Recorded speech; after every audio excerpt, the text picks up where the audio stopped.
If you understand, first of all, that you don't want absolute power, you don't want absolute control. You want, yes, some control. You see, we always love controlling something that's not really under our control. Remember, I gave you the illustration right in the beginning of holding a gyroscopic top and feeling sometimes you're with it, but sometimes it's alive under your hand. And this sensation, too, you often get, say, in driving a car or something like that. It's more or less under your control, but on the other hand, it isn't.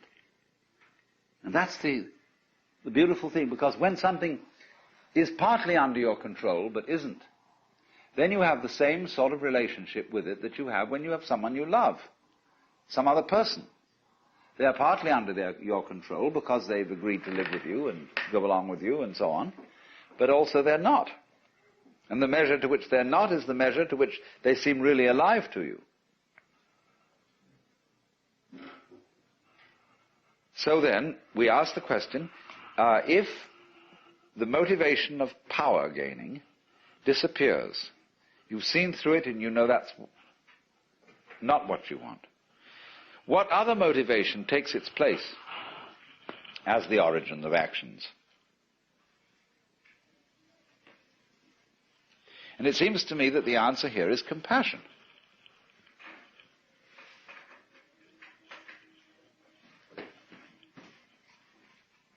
Simply because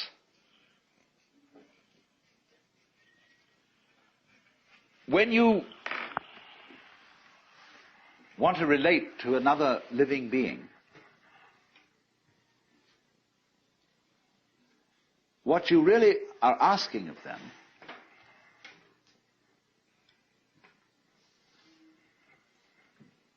is that they be in the same situation that you are. You want to meet and encounter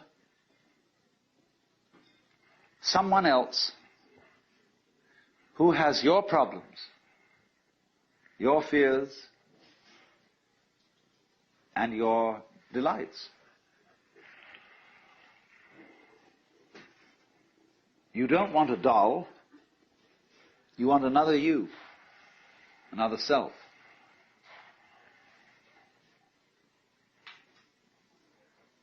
Because that would be at least as surprising to you as you are.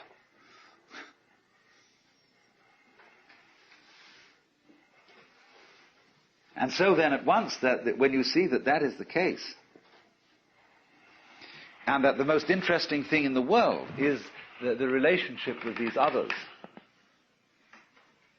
and you can see at once yourself in the situation of all the other people. And then you think, no, I don't want to control these people.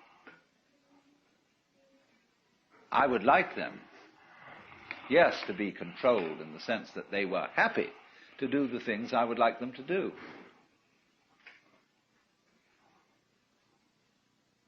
But obviously I can't force that, because if I forced it, they wouldn't be happy. See, when you marry someone, when you have a family, you want your children, you want your relatives, you want your wife, etc., to be happy to do the things for you that they do. And so we say to each other, would you like to bring the washing in? And very often the answer is no, but I will. Because you see, we put it that way because we always hope that the things that we do for each other will be pleasurable to both sides.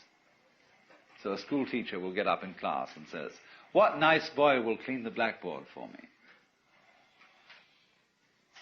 All these ways we use of trying to get voluntary cooperation, willingly given help. That's what we look for. But there is, despite a lot of foolishness that goes on, this is a sound thing, you see, that there really is no greater satisfaction that you can imagine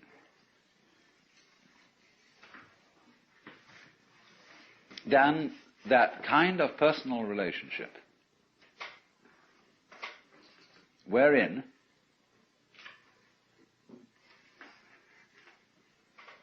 you can trust a being who is other than you and not under your control to do for you what you want, because they like it.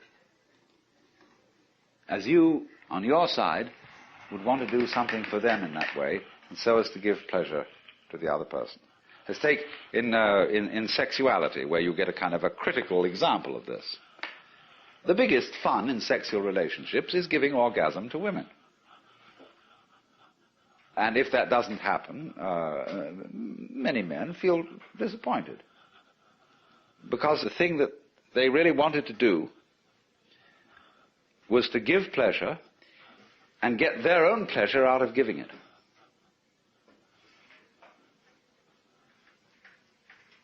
Now that's compassion, in the real sense of the word. Feeling with and through someone else. Where the whole trick is that you lose control for a while of the situation and say, I throw the ball to you, now it's yours. Now, I may seem, therefore, as a result of talking in this way, to be talking like a Jewish or a Christian theologian. Because that's what they say about God. That God did something called kenosis in the beginning of all time. Kenosis is a Greek word meaning self-emptying, self-sacrifice, giving up, and thereby conferred freedom of will and the power to love on angels and human beings.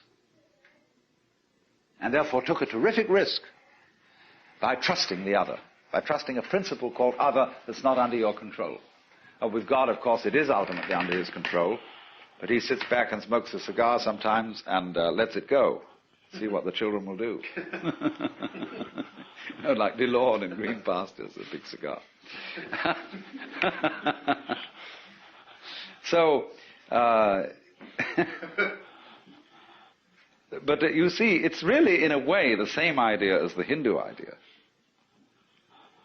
When the Christian speaks of God giving the creature freedom of will, the Hindu says, no, God gets lost in that person and gives up power.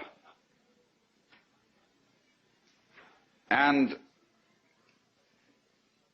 it's really the same thing. It's the idea that the all-powerful surrenders power. So that the more you give the power away, what you're really doing is you're othering yourself. Now, the more you other yourself by giving power away, the more of a self you are, because self and other are reciprocal.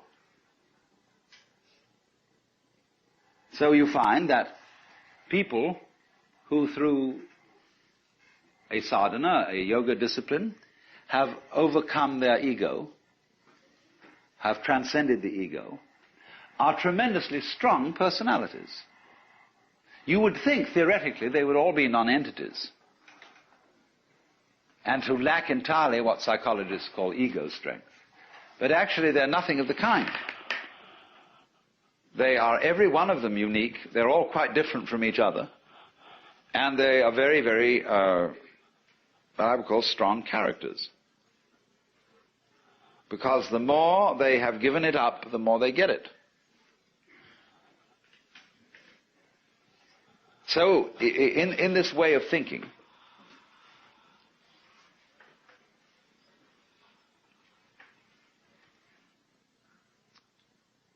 let's put it in another dimension for the moment. Let's suppose we are thinking of a relationship that is not just to people. People are very obviously other and independent of one's ego. But give it to everything. Say to everything, which in course is going to include as much of yourself as you can objectivize. In other words, your stomach, your intestines, your everything, see? Say to it all, now it's your turn. Let's see what you're going to do. Let it happen.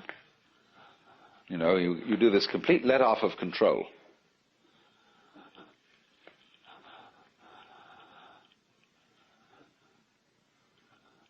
And you find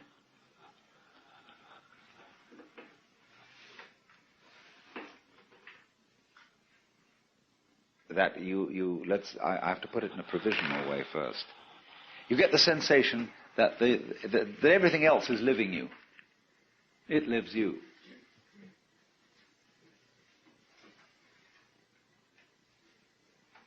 That you've given away control, you see, to everything else. It's a lovely, irresponsible state to be in.